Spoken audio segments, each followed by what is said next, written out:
Hi everyone, welcome to current crunch. I hope you all are doing well. तो start करते हैं आज का लेक्चर। करंटली हम हमारा इकोनॉमी वाला पोर्शन कर रहे हैं एंड जो चैप्टर आज हमें स्टार्ट करना है दैट इज बैंकिंग। तो कुछ फैक्ट्स भी यहाँ पे देखेंगे एंड काफी ज्यादा कॉन्सेप्ट्स जो हैं वो भी हमें यहाँ पे देखने हैं। इस चैप्टर से आपके फैक्चुअल कंसेप्चुअल क्वेश्चन दोनों ही एमसीक्यू बेस्ड एग्जाम्स में आते हैं। ठीक है, तो पहले ये देख लो। Banking regulation act BR act का 1949 का सेक्शन 5 जो है वो डिफाइन करता है बैंक को। Banking company is a company which transacts the business of banking in India. ठीक है, ये आप याद रखोगे। और हमने सुने होंगे non banking financial institutions, non banking financial corporations, NBFC आपने सुना होगा। ठीक है, और हमारे बैंक्स होते हैं जैसे आपका पीएनबी, जेके बैंक वगैरह। तो ये एनबीएफसी जो है नॉन बैंकिंग फाइनेंशियल इंस्टीट्यूशन जो है, और हमारे जो बैंक्स है उनके बीच में क्या डिफरेंस है वो आप समझ पाओगे इन तीन प्राइमरी एक्टिविटीज से। जो सिर्फ आपका कौन सा फाइनेंशियल इंस्टीट्यूशन कर सकता है, बैंक। ये वाली जो एक्टिविटीज हैं ये बाकी एनबीएफसीज नहीं कर सकते। एनबीएफसीज के एग्जांपल जैसे आपने बजाज फाइनेंस सुना होगा, मुथूट फाइनेंस, ये सारे ठीक है बैंक्स नहीं है लेकिन कुछ फाइनेंशियल एक्टिविटीज करते हैं। अब बैंक से क्या सेपरेट, अब बैंक को हम सेपरेट कैसे करते हैं इन एनबीएफसी से, वो आपको इन 3 पॉइंट से पता चलेगा। बैंकिंग जो है ये एक वाहिद ऐसा फाइनेंशियल इंस्टीट्यूशन है जहां पे आप डिपॉजिट्स मेंटेन करके रखते हो including current account. That mean जहां पे आप अपना सेविंग एंड करंट अकाउंट जो है वो खुलाते हो। Savings account usually personal account जो आपका होता है, ठीक है, उसमें आपको इंटरेस्ट रेट मिलता है। करंट होता है यूजुअली जो बिजनेस ट्रांजैक्शंस के लिए यूज होता है, जो बिजनेसमैन करते हैं अपना अकाउंट खोलते हैं। तो इसमें कोई इंटरेस्ट नहीं मिलता है क्योंकि उसमें आप पैसा एक जगह टिकाते नहीं हो। करंट अकाउंट में पैसा काफी टाइम के लिए हम नहीं रखते हैं जैसे हम सेविंग्स अकाउंट में रखते हैं। वो ट्रांजेक्शन जो है उसमें आप पैसा निकालना, डिपॉजिट एंड विड्रॉल जो है चलता रहता है। तो बैंक उस पर आपको कोई इंटरेस्ट नहीं देती है। It issues and pays cheques, bank आपको चेक पे करती है, चेक इशू करती है जो बाकी एनबीएफसी नहीं कर सकते। It collects cheques for the banks customers, ठीक है, इसको हम क्लियरिंग द चेक भी बोलते हैं। अब इसका क्या मतलब हुआ वो मैं थोड़ा आपको यहाँ पे डिटेल में बताती हूँ। फॉर एग्जाम्पल आपके पास एचडीएफसी की चेक है एंड आप वो डिपॉजिट करने जाते हो आईसीआईसी बैंक, ठीक है, वो डिपॉजिट तो हो गई। लेकिन इसका क्या मतलब हुआ, अगर आपके पास एचडीएफसी की चेक है एंड आप वो लेके जाओगे आईसीआईसीआई, ठीक है, वो चेक जो है वो वहां पे डिपॉजिट हो गई। लेकिन इसका ये मतलब नहीं है कि वो जो पैसे आईसीआईसीआई में डाले हैं वो एचडीएफसी से आए हैं।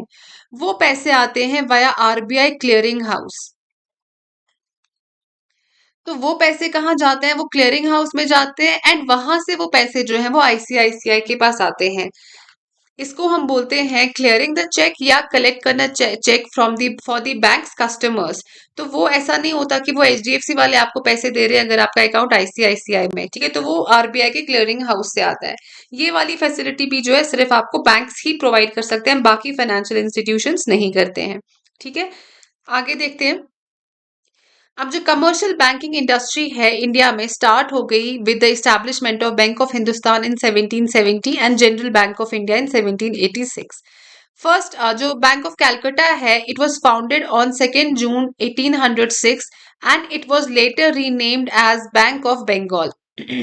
ठीक है, एंड ये मोस्टली ये जो बैंक है ये किस लिए स्टार्ट किया गया था, फंड करने के लिए आर्थर वेस्ले की war against Tipu sultan and the Marathas. तो कौन सा बैंक है वो इसलिए बना था ताकि फंड कर सके वॉर को, आर्थर विस्ले के वॉर को against Tipu sultan and Marathas. That was bank of Calcutta.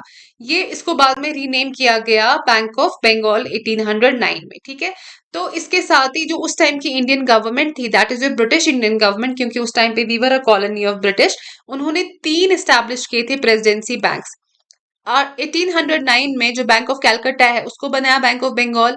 फिर हमें पता है मेजर प्रेसिडेंसीज कौन कौन सी अब थी, हमने हिस्ट्री में पढ़ा हुआ है, बंगाल, बॉम्बे एंड मद्रास। ठीक है, तो बंगाल में 1809, बॉम्बे में 1840 एंड बैंक ऑफ मद्रास 1843। ये 3 प्रेसिडेंसी बैंक जो है वो सेटअप किए गए थे। 1865 में इलाहाबाद बैंक बना था जिसमें प्योरली कौन थे, इंडियन शेयर होल्डर्स थे। पीएनबी बना था 1895 में। अब देखो ये वाले क्वेश्चंस जो हैं ये प्रीलिम्स में आ चुके हैं, ऐसे जो फैक्चुअल बेस्ड क्वेश्चंस हैं वो एग्जाम्स में आते हैं, तो ये आप याद रखोगे। PNB India first swadeshi bank commences its operation on 12 April 1985। कहां से, फ्रॉम लाहौर। 1921 में ये जो सारे प्रेसिडेंसी बैंक्स थे इनको मर्ज करके बनाया गया था Imperial Bank of India.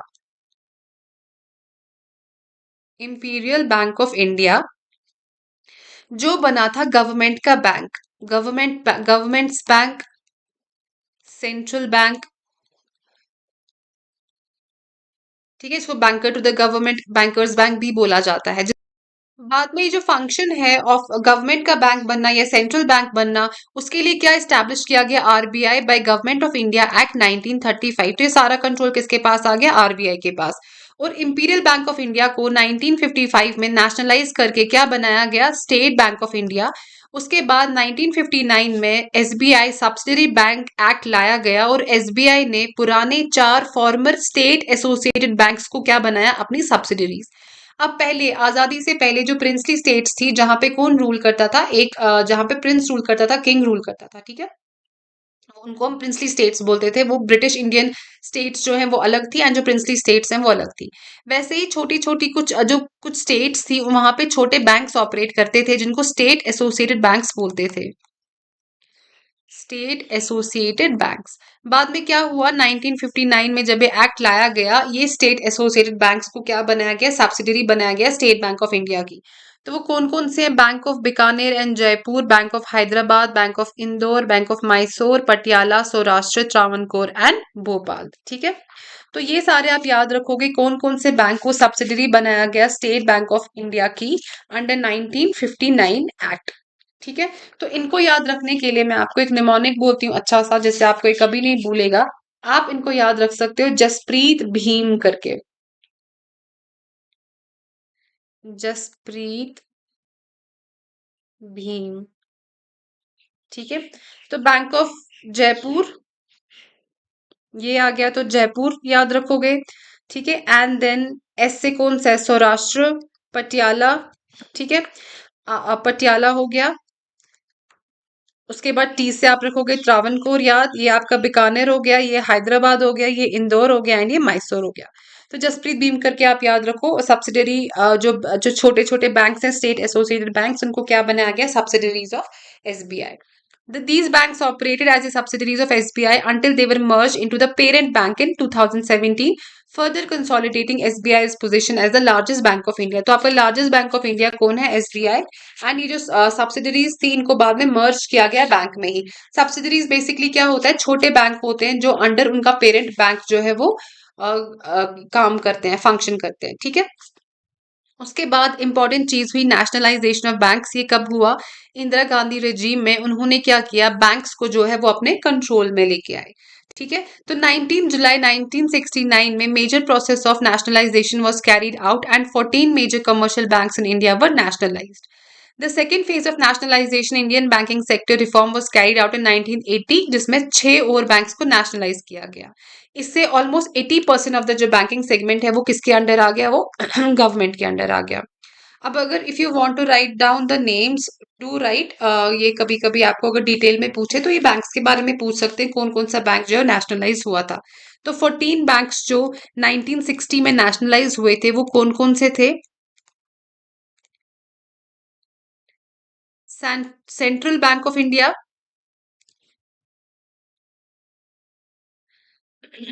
Bank of India, united bank of India, union bank of India, BOI में शॉर्ट में लिख रही हूँ, bank of India, Indian bank, Indian overseas bank,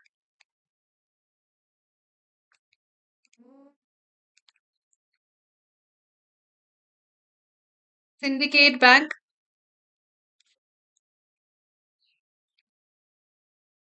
united commercial bank,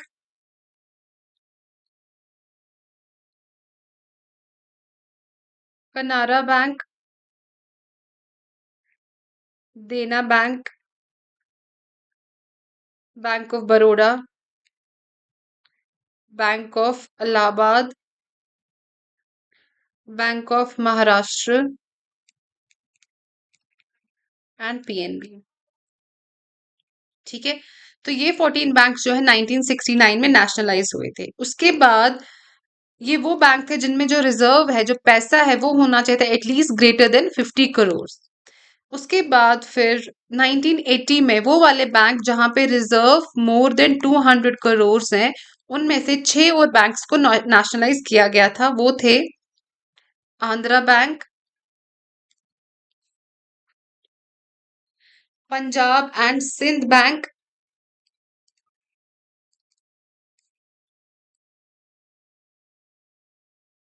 New Bank of India,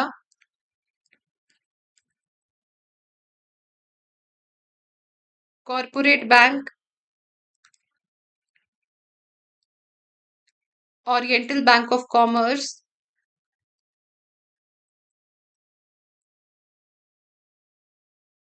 Vijaya Bank. ठीक है। और 1993 में new Bank of India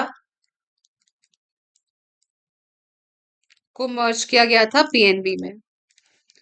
तो ये आपकी हिस्ट्री रही है बैंकिंग की कि कौन कौन से बैंक को कब नेशनलाइज किया गया था। अब हम थोड़ा और बैंकिंग के बारे में पढ़ते हैं कुछ चीजें। उससे पहले मैं आपको थोड़ा मनी मार्केट के बारे में बताती हूँ। बेसिकली ये जो पैसा है कहाँ से आता है, इसमें कौन कौन से सेक्टर्स इन्वॉल्व हैं, उसको हम सारी जो ट्रांजेक्शन हमारी मार्केट में होती है मनी की, उसको हम दो कैटेगरी में डिवाइड करते हैं। एक आपका ऑर्गेनाइज सेक्टर होता है, एक आपका अनऑर्गेनाइज सेक्टर होता है। तो अनऑर्गेनाइज हमें यहाँ नहीं पढ़ना है क्योंकि वो बैंकिंग से रिलेटेड नहीं है। आपके घर में लोग काम करते हैं, आप उनको पैसा देते हो, ठीक है, वो अनऑर्गेनाइज सेक्टर से बिलोंग करते हैं। तो वो सारी चीजें किस में आती है, अनऑर्गेनाइज सेक्टर में। अब जो ऑर्गेनाइज सेक्टर है उसका जो मनी फ्लो है वो अगेन हम दो में डिवाइड करते हैं। एक हमारा बैंकिंग है एंड एक हमारा सब मार्केट है। ठीक है। सब मार्केट क्या होता है, सब मार्केट होता है मनी ट्रांजेक्शन्स अमंग बैंक्स, जो बैंक्स के बीच में होता है कैपिटल जनरेट करने के लिए। मनी ट्रांजेक्शन्स अमंग बैंक्स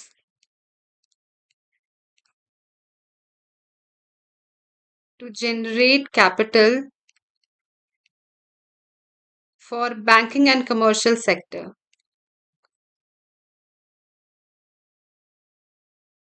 ठीक है। जैसे अगर आपके बैंक का कुछ लॉस है वो उनको कवर करना है, ठीक है, कोई ऐसा बैंक को कैपिटल चाहिए, तो बैंक्स के आपस का जो ट्रांजैक्शन है उसके रिगार्डिंग जो चीजें हैं उसको हम सब मार्केट बोलते हैं। ये हम सेपरेटली पढ़ेंगे। बैंकिंग में हमें क्या पढ़ना है, बैंकिंग में पहले मैं आपको बताऊंगी शेड्यूल नॉन शेड्यूल बैंक्स, उनका डिफरेंस हम देखेंगे एंड बैंक्स के जो टाइप्स होते हैं वो हमें देखना है। तो पहले हम बैंक्स के टाइप्स देखते हैं। अब हमें डिटेल में क्या पढ़ना है, बैंकिंग सेक्टर।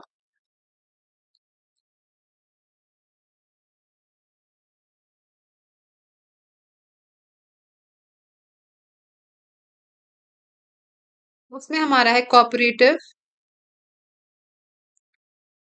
कमर्शियल,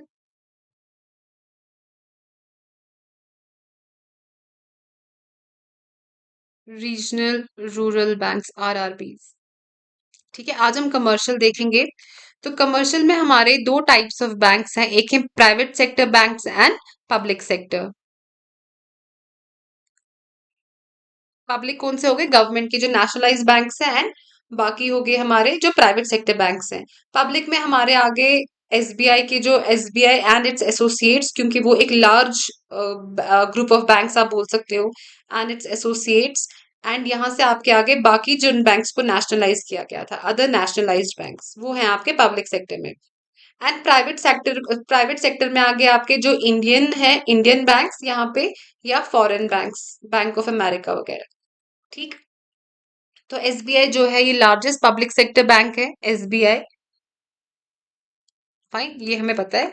उसके बाद हम देखते हैं कि बैंकिंग के रिलेटेड और चीजें, ये चार्ट आप समझ गए कि बैंकिंग के हमारे टाइप्स, कमर्शियल में public sector, private sector, private में इंडियन, फॉरेन, पब्लिक में SBI, associates and other nationalised banks. अब हम देखते हैं जो प्राइवेट बैंक्स हैं इनमें भी हमारे टाइप्स हैं। आधे हमारे ओल्ड प्राइवेट बैंक्स कंसिडर होते हैं, old private banks and new private banks. Old private banks वो वाले बैंक्स हैं जो इस्टेब्लिश हुए हैं, इस्टेब्लिश्ड बिफोर 1991, ठीक है, एंड उनको नेशनलाइज नहीं किया गया, नॉट नेशनलाइज, जैसे फेडरल बैंक या कर्नाटका बैंक आपने सुना होगा। अब 1991 को क्यों यहाँ पे डेट लिया गया है? क्योंकि 1991 वो वाला साल है जब हम रिफॉर्म्स इकोनॉमी में लेके आए थे, जिनको बोला जाता है LPG, that is liberalisation, privatisation and globalisation. 1991 से पहले क्या था? हमारा जो इकॉनमी थी वो क्लोज्ड थी, दैट मीन्स हम फॉरेन कंट्रीज से अपना ट्रेड वगैरह जो है वो नहीं करते थे। ऑल्दो कंप्लीट क्लोज नहीं थी, but that is also matter of debate, लेकिन for the sake of exam आप याद रखो 1991 से पहले हम क्लोज ही थे, उसके बाद हमने अपनी इकॉनमी को ओपन किया, ग्लोबलाइजेशन हो गई, चीजों को प्राइवेटाइजेशन पे ज्यादा फोकस किया गया, लिबरल लॉज बनाए गए बिजनेस के लिए। पहले क्या होता था, कोई बिजनेस करना होता था तो हमें बहुत सारी लाइसेंसिंग की जरूरत पड़ती थी, उसको लाइसेंस राज टाइम बोला जाता है, लाइसेंस राज। लेकिन ऐसे ऐसे वो खत्म हो गया, लिबरल मॉडल लाए गए, इससे क्या हो गया, फैसिलिटेट हो गया मनी, इंपोर्ट एक्सपोर्ट फैसिलिटेट हो गया, मनी फ्लो होने लगा। तो इसीलिए 1991 आप देखोगे इकोनॉमी में बहुत जगह हमने एक बेंचमार्क लिया हुआ है काफी चीजों को कंपेयर करने के लिए। तो ओल्ड प्राइवेट बैंक्स हो गए जो एस्टैब्लिश हुए हैं before 1991, and new private banks हैं जो एस्टैब्लिश हुए हैं कब? आफ्टर 1991, ठीक है, old and new private banks. Next है स्मॉल फाइनेंस बैंक्स, जिनको हम शॉर्ट में एसएफबी भी बोलते हैं, स्मॉल फाइनेंस बैंक्स, जिनको शॉर्ट में एसएफबी भी बोला जाता है। तो स्मॉल फाइनेंस बैंक कौन से हैं? ये भी, इनको हम शेड्यूल्ड कमर्शियल बैंक्स बोलते हैं, जो बेसिकली सर्व करते हैं जो वो सेक्शन ऑफ द पीपल जिनको बैंकिंग की जो फैसिलिटीज है वो अच्छे से प्रोवाइडेड नहीं होती, जिसको हम अनसर्व्ड या under served section of society बोलते हैं, अनसर्व्ड और अंडर सर्व्ड सेक्शन,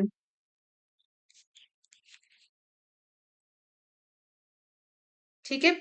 तो अब क्या डिफरेंस होता है बेसिकली यूनिवर्सल बैंक्स में और इन बैंक में? स्मॉल फाइनेंशियल बैंक्स में बेसिक बैंकिंग की सारी चीजें हैं, ठीक है, लाइक उसमें भी आप कैश और वो सब करोगे, लेकिन इसमें आप याद रखोगे कि स्मॉल फाइनेंस बैंक में जो एरिया होता है, जिस एरिया को बैंक सर्व करेगा वो लिमिटेड होता है, ठीक है। तो क्या होता है, जो एरिया होता है वो लिमिटेड होता है। जैसे हमारे पास एसएफबीज है, इससे रिलेटेड एक करंट अफेयर्स भी अभी मैं आपको बताऊंगी। वैसे ही हमारा दूसरा आता है जिसको हम पेमेंट बैंक्स बोलते हैं, पेमेंट बैंक्स, ठीक है। तो पेमेंट बैंक्स में क्या होता है, इनका एरिया वाइड होता है, लेकिन जो ये हमें सर्विसेज प्रोवाइड करते हैं वो लिमिटेड होती हैं, area wide but limited range of products, that means कम चीजें होती हैं, लिमिटेड रेंज ऑफ प्रोडक्ट्स, ठीक है। तो ये दोनों के बीच में आपको डिफरेंस पता होना चाहिए। एंड इन दो जो बैंक्स है, एसएफबीज हो गए, पेमेंट बैंक्स हो गए, इन पेमेंट बैंक की example like Airtel payment bank आपने सुना होगा, पेटीएम पेमेंट बैंक है, ठीक है। एंड स्मॉल बैंक्स, ये याद रख लेना, ये किसकी रिकमेंडेशन पे आए थे एसएफबीज? नचकेत मोर कमेटी, नचकेत मोर कमिटी 2014 उसकी रिकमेंडेशन पे आए थे, जिससे हमारे पास एयू एसएफबीज है, एयू एसएफबी। इसी के रिलेटेड मैं अभी आपको एक करंट अफेयर बताती हूँ, आई थिंक अगस्त, लास्ट अगस्त और एंडिंग जुलाई में था, के लिए काफी इंपॉर्टेंट हो जाता है। आरबीआई ने recently in principle approval, that means approval दिया है एयूएसएफबी को, कि जो एयूएसएफबी है ये ट्रांजिशन करेगा अब, मतलब कर सकता है, एक स्मॉल फाइनेंस बैंक से लेकर कहाँ किस में ट्रांजिशन कर सकता है? यूनिवर्सल बैंक, यूनिवर्सल बैंक, ठीक है। दैट मीन्स ये बैंक अगर अच्छा चल रहा है तो एसएफबी अब एक यूनिवर्सल बैंक बन सकता है। एंड इससे पहले दैट मीन्स 2025 अगस्त और एंडिंग जुलाई में ये बात हुई थी। इससे पहले आरबीआई ने कब किसी बैंक को ट्रांजिशन के लिए अप्रूवल दिया था फ्रॉम एसएफबी टू यूनिवर्सल? तो वो लास्ट टाइम किया था 2014 में, दो बैंक्स को, एक है Bandhan bank and one is IDFC, ठीक है, ये आप याद रखोगे। I add these to the notes also, and अगर आप हैंड रिटन नोट्स बना रहे हो तो डू राइट इट। ये आपका current affairs very very important for your exam. ठीक है, तो एसएफबी रिसेंटली एयू एसएफबी को अप्रूवल मिला है कि वो ट्रांजिशन कर सकता है स्मॉल फाइनेंशियल बैंकिंग से। कहाँ पे ट्रांजिशन कर सकता है? तो यह यूनिवर्सल बैंक। ठीक है, अब इसके बारे में थोड़ा और देखेंगे। जो स्मॉल फाइनेंस बैंक्स होते हैं, इनको इनको भी कौन रेगुलेट करता है? इनको आरबीआई ही रेगुलेट करता है। ठीक है, एंड जब एक एयू जो एक एसएफबी जो है वो ट्रांजिशन करने के लिए, अगर हम बोलें कि उसको एक यूनिवर्सल बैंक में ट्रांजिशन करना है, तो उसके लिए क्या रिक्वायरमेंट्स हैं? requirements for transition from SFB to a universal bank।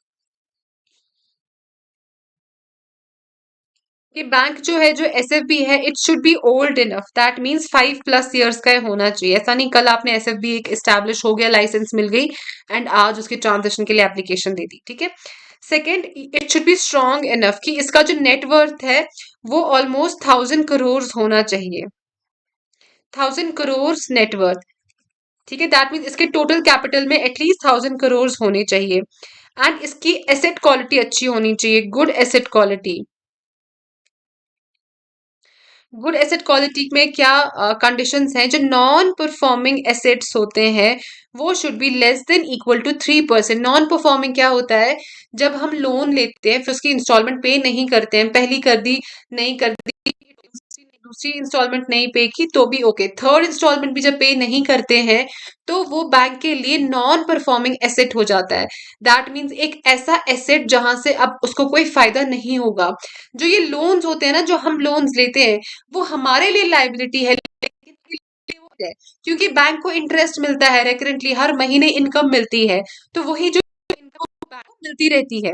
ठीक है, तो उसको वो हम लोन जो होता है हमारे लिए लाइबिलिटी है, बैंक के लिए वो asset है। तो जब उसमें से अगर आपने एक्सपीरियंस या अगर किसी ने लोन निकाला होगा, किसी ने आपके किसी जानकार ने, तो आप उनसे पूछ सकते हो कि अगर थर्ड मंथ तक इंस्टॉलमेंट मिस हो जाए, बैंक वाले कुछ नहीं कर, या अगर क्रेडिट कार्ड आप ले रहे हो और इंटरेस्ट टाइमली नहीं पे कर रहे हो, 3 मंथ तक कुछ नहीं होगा, 3 मंथ कॉल आना शुरू हो जाएंगे, क्योंकि तब जो बैंक है वो आप जो आपने लोन उनसे लिया है वो बैंक के लिए नॉन एसेट बन जाता है।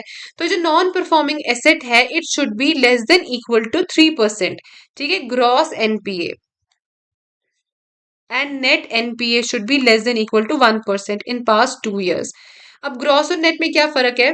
गवर्नमेंट जो बैंक है वो अपने पास अमाउंट रिजर्व रखती है कि अगर वो लोन मतलब लोन में डिफॉल्टर ज्यादा हो गए और बैंक को प्रॉब्लम हो गई, तो वो उस पैसे से उठा के वो प्रॉब्लम सॉल्व कर सकती है। ठीक है, तो जब वो ग्रॉस को आप माइनस रिजर्व करोगे, जो बैंक ने रिजर्व पैसा रखा होगा, तो वो बनेगा नेट। ठीक है, तो वो बनेगा एनपीए। तो net NPA should be less than equal to 1% and gross NPA जो है it should be less than equal to 3%। अगर क्या करना है, एक एसएफबी को ट्रांजिशन करना है इनटू अ यूनिवर्सल बैंक। ठीक है, and no new promoters, no new promoters. इसका क्या मतलब हुआ कि जो स्टार्टिंग के शेयर होल्डर्स या स्टार्टिंग के जो ओनर्स बैंक के, सिर्फ वही होने चाहिए। ऐसा नहीं है बाद में जब यूनिवर्सल बैंक आ गया तो अलग ही लोग आ गए बैंक को कंट्रोल करने के लिए। जो स्टार्टिंग के मेंबर्स हैं, जो ओनर्स है उसके के वही आगे कंटिन्यू करने चाहिए। तो जब ये सारी कंडीशंस फुलफिल होती हैं, एक जो हमारा ये है एसएफबी, वो एक यूनिवर्सल बैंक में ट्रांजिशन कर सकता है। तो old enough, 5+ years, 1000 crore net worth, it should be profitable, कोई बैड लोन्स नहीं होने चाहिए, that means non performing assets नहीं होने चाहिए, एंड प्रमोटर्स जो है वो सेम होने चाहिए, ओनरशिप चेंजेस जो है वो नहीं हो सकती हैं बाद में। एंड जो लोन्स वगैरह देते हैं डाइवर्सिफाइड होने चाहिए, अलग अलग सेक्टर्स में लोन दिए होने चाहिए। तो उनको हम बोलते हैं स्मॉल फाइनेंशियल बैंक्स। वैसे हमारे होते हैं पेमेंट बैंक जो मैंने बताया, एंड और एक नाम है local area bank. Local area bank, ठीक है। लोकल एरिया बैंक क्या करता है प्राइवेट सेक्टर में? इन प्राइवेट सेक्टर, ये हम प्राइवेट सेक्टर का ही अभी देख रहे हैं। ठीक, लोकल एरिया बैंक जो है वो सर्व करता है लिमिटेड एरियाज को। वो एडजेसेंट 3 डिस्ट्रिक्ट्स को सर्व करता है, 3 डिस्ट्रिक्ट्स। और किस किस के अंडर आता है इसके बारे में ज्यादा हमें पढ़ने की जरूरत नहीं है, क्योंकि अभी डिसकंटिन्यू हो गया है। आरबीआई जो है अपना सारा फोकस चाहती है करना स्मॉल फाइनेंस बैंक्स पे। ना कि लोकल एरिया बैंक्स पे, इसीलिए इसको डिसकंटिन्यू किया गया। तो क्या है इसका तीन एडजेसेंट डिस्ट्रिक्ट्स, ये पहले एक बार आईएएस में आई थिंक ये क्वेश्चन एक बार आया भी है कि कितने कि एक स्टेटमेंट में था कि three adjacent districts, is this right और wrong? Under banking regulation act, banking regulation act 1949, RRB act 1976, RBI act 1934। तो इन सब एक्ट्स के अंडर जो है हमारा जो लोकल एरिया है वो आते थे, लेकिन अब इनको क्या कर दिया गया है, इनको अब डिसकंटिन्यू कर दिया गया है। ठीक है, तो ये है लोकल एरिया बैंक्स, और हो गया आपका स्मॉल फाइनेंस बैंक्स भी हो गया, पेमेंट बैंक्स भी हो गया। अब हम थोड़ा डिफरेंस देखेंगे between schedule and non schedule banks. तो क्लासिफिकेशन ऑफ बैंक्स नेक्स्ट देख लो।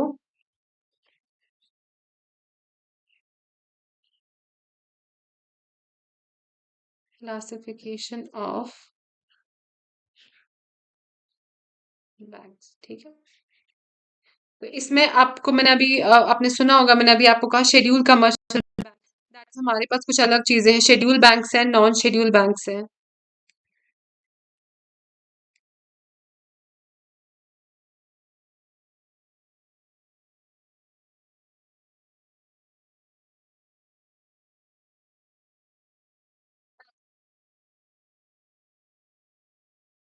शेड्यूल बैंक्स कौन से होते हैं?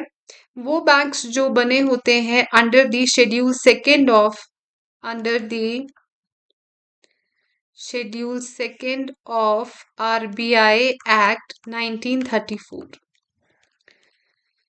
ठीक है, एंड इनके लिए कुछ ये इनको ये फॉलो करते हैं गाइडलाइंस ऑफ आरबीआई। अगर ये वायलेट करेंगी शेड्यूल बैंक जो है वो आरबीआई के गाइडलाइंस को वायलेट करें तो इनको डी शेड्यूल भी किया जाता है। जो नॉन शेड्यूल बैंक्स है वो सारे गाइडलाइन जो है आरबीआई के उनको फॉलो नहीं करनी पड़ती, क्योंकि लेस रेगुलेशन लेस स्ट्रिंजेंसी के अंडर आता है आरबीआई के। ठीक है, तो they do not follow all the regulations, लेकिन जो शेड्यूल बैंक्स है उनको सारे रेगुलेशंस फॉलो करने पड़ते हैं। ठीक, आगे देखते हैं। और अगर वॉयलेट करेंगे तो डी शेड्यूल किया जाएगा। तो क्या बेनिफिट्स मिलते हैं शेड्यूल बैंक्स को?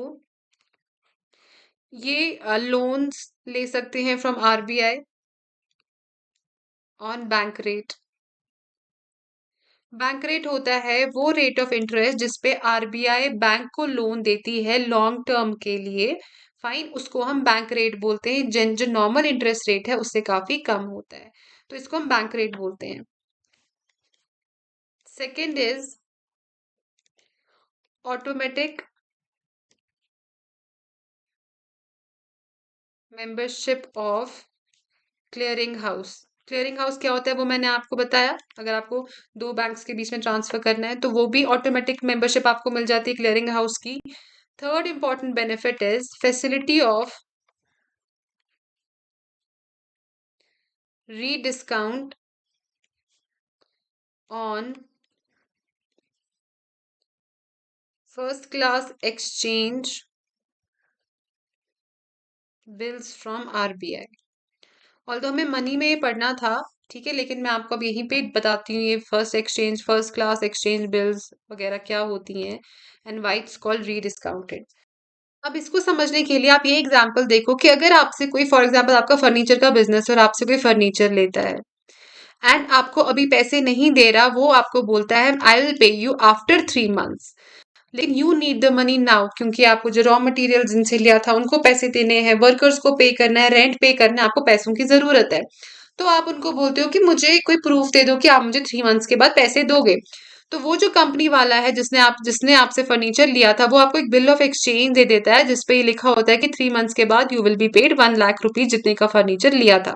ठीक है, तो आप क्या करते हो, क्योंकि आपको जरूरत है, आप वो 1 लाख उठा के जाते हो बैंक। बैंक के पास गए, बैंक को बोला ये एक्सचेंज दे दिया, वो बिल ऑफ एक्सचेंज दे दी, बोला मुझे पैसे दे दो, वो जो 1 लाख रुपए है वो 3 महीने के बाद देगा, लेकिन मुझे अभी जरूरत है। तो बैंक आपको बोलती है मैं 1 लाख नहीं, मैं आपको 2,000 इसमें से काटता हूँ एज माई फीस, आपको 98,000 दे देता हूँ। तो आप बोलते हो ओके, आपको 98,000 मिल गया, आप घर जाते हो। तो ये एक डिस्काउंट हो गया। ठीक है, फिर बैंक क्या करता है, बैंक जाता है आरबीआई के पास उस first class bill of exchange को लेके। वो बोलता है बैंक उसको कि फलानी बंदा 3 महीने के बाद दे रहा है, मैंने उस बेसिस पे 98,000 आगे दे दी है, अब आप मुझे जो है वो पैसे दे दो, ये आप बिल ऑफ एक्सचेंज ले लो, इसके बदले मुझे पैसे दे दो। तो बैंक क्या करता है, बैंक रेट पे वो कुछ रेट ऑफ इंटरेस्ट उस पे उठा के वो जो पैसे हैं उस बैंक को दे देता है। ठीक है, तो यहाँ पे री डिस्काउंट हो गया ना, तो दो बार ये बात हो रही है, एक बार बैंक से मिल गया, फिर बैंक को आरबीआई से मिल गया। तो इनको बोलते हैं री discounted on first class exchange bills from RBI. ये जो फैसिलिटी है इस चीज की कि अगर बैंक जो है वो आगे किसी को पैसे दे दे और वो कंपनी जो है वो बैंक को क्या दे दे, बिल ऑफ एक्सचेंज, बैंक वो बिल ऑफ एक्सचेंज उठा के आरबीआई के पास जा सकता है। आरबीआई वो बिल ऑफ एक्सचेंज अपने पास रख के बैंक वाले को क्या करेगा, कुछ इंटरेस्ट रेट पे उसको पैसे दे देगा, उसको हम बैंक रेट बोलते हैं। फिर आरबीआई उसको कैश कराएगा अपने टाइम पे।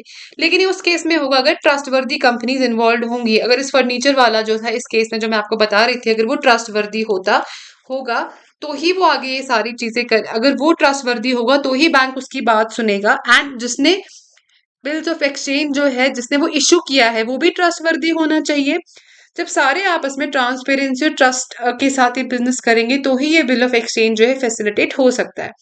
तो ये जो बेनिफिट है ये किसमें मिलता है, ये शेड्यूल बैंक्स को मिलता है, नॉन शेड्यूल बैंक्स को नहीं मिलता है। ठीक है, वो जो है वो एलिजिबल नहीं होते हैं for loan from RBI, non schedule banks. ठीक है, एलिजिबल होंगे ओनली अंडर इमरजेंसी कंडीशंस। ठीक, लेकिन जो नॉन शेड्यूल बैंक्स है इसमें याद रख लेना इनको भी कंडीशंस फॉलो करनी पड़ती हैं, like CRR, cash reserve ratio. ठीक है, तो वो भी शेड्यूल बैंक्स की तरह सीआरआर वगैरह जो है इनको भी मेंटेन करना पड़ता है। सीआरआर क्या होता है, बैंक को कैश में अपना कुछ अमाउंट जो है परसेंटेज अपने पैसों में वो डिपॉजिट करके रखना होता है आरबीआई के पास। वो आरबीआई इशू करते हैं सीआरआर कितना होगा। अभी करंटली 1 अक्टूबर आई थिंक 2025 1 अक्टूबर को ये अपडेट हुआ, इट इज 3.75%। ठीक है, जो करंट सीआरआर है बैंक का। तो ये क्या बोलता है बेसिकली, आपको ये बोलता है कि एक जो बैंक है वो अपना 3.75 पैसा जो है इन कैश किसके पास रखेगा, आरबीआई के पास रखेगा। अब आप सोचोगे कि आरबीआई को क्या जरूरत, वो तो खुद ही मनी जो है वो छपाते हैं, प्रिंट करते हैं, उनको क्या जरूरत पड़ी है इन चीजों की। ठीक है, अब आरबीआई क्या करता है, आरबीआई इस चीज से कंट्रोल करता है। किसको कंट्रोल करता है, आरबीआई मनी फ्लो को कंट्रोल करता है। देखो हमें पता है money is related to inflation, market में जितना मनी होगा उतनी ही इन्फ्लेशन होगी, उतनी ही महंगाई होगी। ठीक है, अब वो कैसे पता चलता है हमें, फॉर एग्जाम्पल अगर कोई एक अपनी शॉप खोलता है एक रूरल एरिया में जहां लोगों के पास ज्यादा पैसा नहीं है, तो उसको पता है अगर मैं चीजें महंगी बेचूंगा लोगों के पास पैसा नहीं है, वो नहीं खरीदेंगे, तो वो अकॉर्डिंगली मार्केट बेस पे जो उसको लगता है रेट वो फिक्स करता है। ठीक है, अब अगर किसी बड़ी मेट्रो में उसने वो शॉप अपनी खोली है, उसको पता है लोगों के पास पैसा बहुत है, मार्केट में पैसा है, लोगों के पास है अच्छा खासा, वो खर्चेंगे, तो वो प्राइस जो है वो ज्यादा प्राइस पे भी चीज बेचता है। फिर उसको लगता है चीज बिक रही है, वो उस चीज प्राइस और ज्यादा बढ़ाता है उस चीज का, तो इससे क्या हो जाती है, इन्फ्लेशन हो जाती है। तो जब मार्केट में फ्लो ऑफ मनी ज्यादा होगा तो हमेशा महंगाई बढ़ेगी। तो आरबीआई इसको कंट्रोल करता है अपने मॉनेटरी पॉलिसी, मॉनेटरी टूल से। अगर वो सीआरआर बढ़ा देगा, जैसे अभी 1 अक्टूबर 2025 को अपडेट हुआ 3.75, अभी ये कम हो गया है, लास्ट टाइम 4% था, 4% से 3.75 हो गया है। दैट मीन्स अब बैंक के पास अगर पैसा ज्यादा है तो हमारा जो भी लोन डिपॉजिट विड्रॉल सारा बैंक से होता है। बैंक के पास ज्यादा पैसा होने का मतलब है मार्केट में पैसा ज्यादा है। तो आरबीआई जब सीआरआर को बढ़ाएगी इसका मतलब बैंक के पास पैसा कम होगा, मार्केट के पास पैसा कम होगा, इन्फ्लेशन कम होगी। अब अगर आरबीआई चाहेगी नहीं हमें मार्केट में पैसा ज्यादा अभी इन्फ्यूज करना है, अभी पैसों की जरूरत है, इकोनॉमी सही नहीं चल रही है, तो ये क्या करेगी, सीआरआर को कम करेगी, बैंक के पास पैसा ज्यादा रहेगा, बैंक आगे ज्यादा लोन्स देंगी, लोन ज्यादा होंगे तो मतलब ज्यादा बिजनेस, ज्यादा मैन्युफैक्चर सेटअप होगा, मार्केट में मनी ज्यादा होगा, एंड उससे क्या होगा, इकोनॉमी अच्छी भी चलेगी लेकिन इन्फ्लेशन भी ज्यादा होगी, लेकिन वो भी फिर हमें कंट्रोल टर्म्स तक ही बढ़ानी है। तो आरबीआई के पास ये पावर होता है, वो पैसा जो है वो रोकता है, उसको टाइट करता है या वाइड करता है। ये हमें आगे आरबीआई की जो पॉलिसीज पढ़ेंगे सारी, तो वहां पे दोबारा से हमें सारी चीजें जो है रिवाइज करनी होगी। तो यहाँ पे हमारा शेड्यूल बैंक्स वाला खत्म हुआ, फिर हमें आगे आरआरबीज, कोऑपरेटिव्स वगैरह ये सारी चीजें आगे देखेंगे। उसके बाद मनी मार्केट देखेंगे एंड बैंकिंग चैप्टर कंप्लीट हो जाएगा। उसके बाद मनी जो है ये चैप्टर हम सेपरेटली पढ़ेंगे, मेजर इसमें बड़ा एक्सटर्नल सेक्टर वाला चैप्टर होता है वो हम अभी जल्दी कवर करने की कोशिश करेंगे ताकि इकॉनमी जो टाइमली कंप्लीट हो जाए। इकोनॉमी में कंसेप्चुअल चीजें जो है, कॉन्सेप्ट एक बार समझ लेना, फिर इसके रिविजन में ज्यादा प्रॉब्लम नहीं आती है अगर एक बार आपका कॉन्सेप्ट क्लियर होगा। ठीक है, तो till the time you get a new video, bye, take care, have a great day.